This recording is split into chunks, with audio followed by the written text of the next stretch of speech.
Assalamualaikum and have a good day to my fellow friends and Prof. Azila. My name is Nur Adila Farhana binti Kamaruzaman and my metric number is 265640. Today I will present about the best practices of tourism planning and development in New Zealand. New Zealand is an island country that located in the southwest of Pacific Ocean. It consists two main islands, which is the North Island and South Island. Due to the uniqueness of demography, New Zealand consists so many small islands around the country.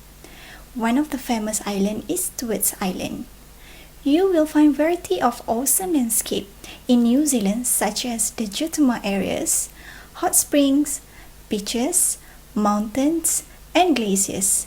It's all within easy reach to each other. Best practices in tourism planning and development in New Zealand. First, by coordination across the tourism system, which it will be led by the Ministry of Business, Innovations and Employment and the Departments of Conservation.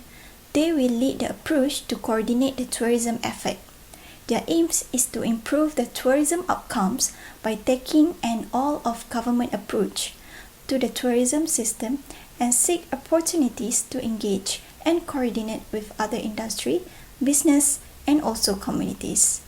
Second, long-term sustainable funding mechanism, including by implementing the International Visitor Conservation and Tourism Review.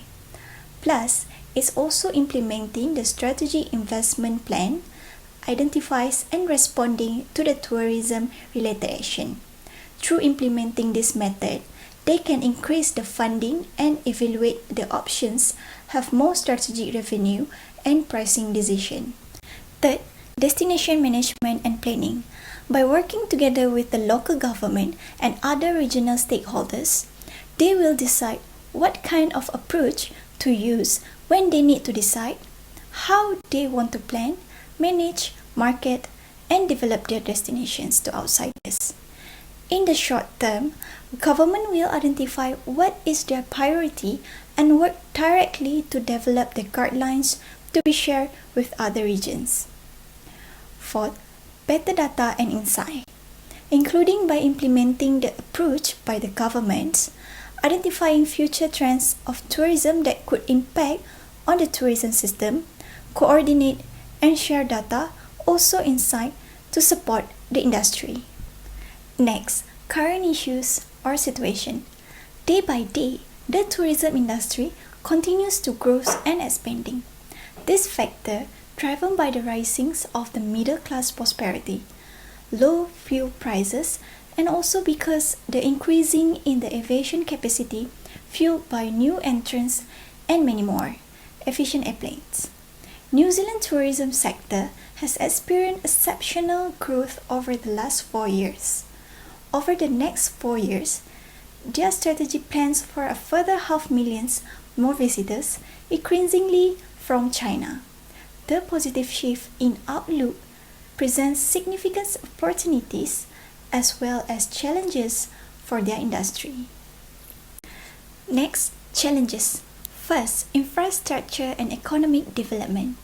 Due to the rapid growth in the country, with the needs to disperse demands to the regions might be the worst for the current infrastructure challenges in popular areas.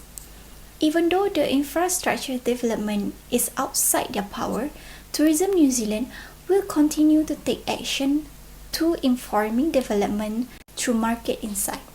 As the example, in hotel investment research, they examine the state of the hotel capacity all across the country and know what their opportunities is for increase the international investment.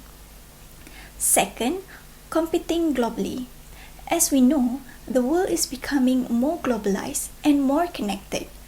Due to the rising of local events, it also raises the impact on global markets and consumer sentiments. To achieve global attention, consumers are adapting digital technologies in their daily life.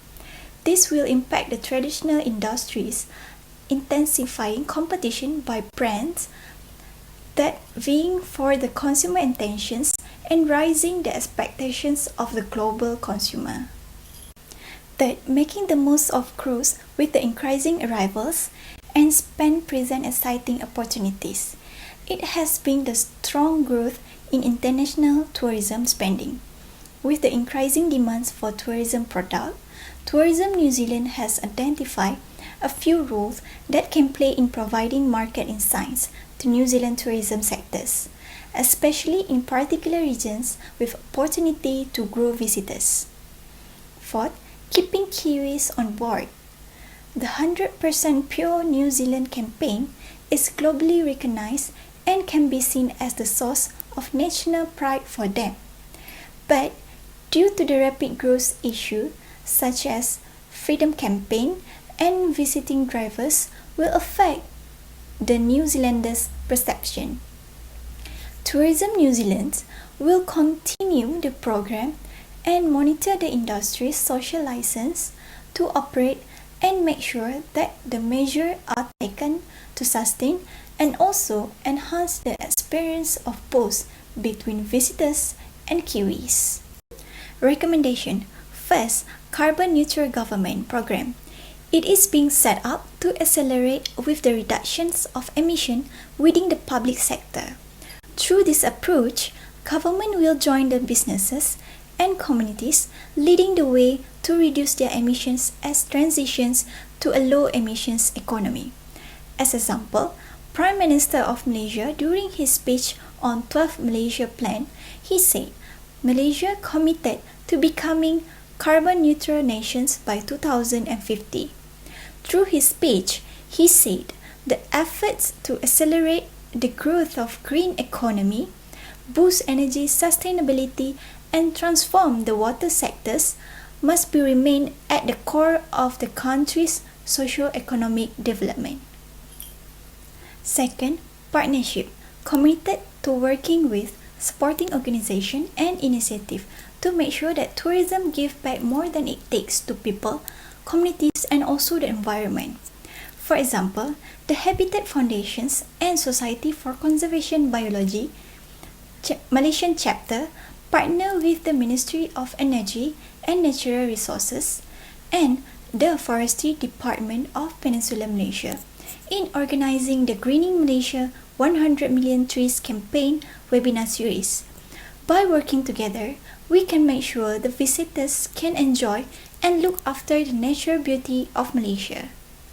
Lastly, sustainability commitment, sharing the overwhelming benefits with supportive communities, contributing to restoring, protecting and enhancing the natural environment and also continuing to be a high-quality destination of choice for domestic and also international visitors.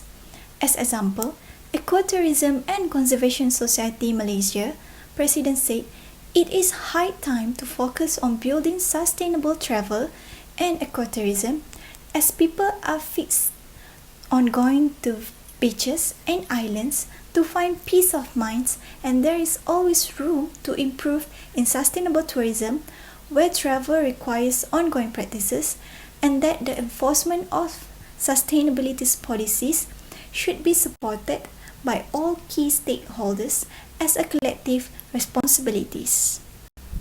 As the conclusion, there are so many approaches and methods that we can learn from the Tourism New Zealand to implement in Malaysia.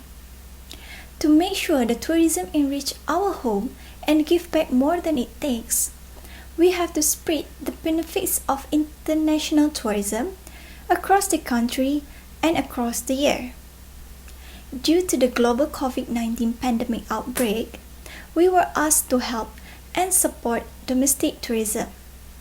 Plus, it is important for the visitors to have a great experience during their travel. So, by providing the guidance to them about the traveling safety, while care about our country, people, and culture to be preserved as good as we can. Sustainability will play a crucial role in these efforts to rebuild travel, and we support the government's focus on sustainability as part of its strategies to help tourism under the 12th Malaysia Plan. That's all for me. Thank you for watching. These are the references that I use for this presentation.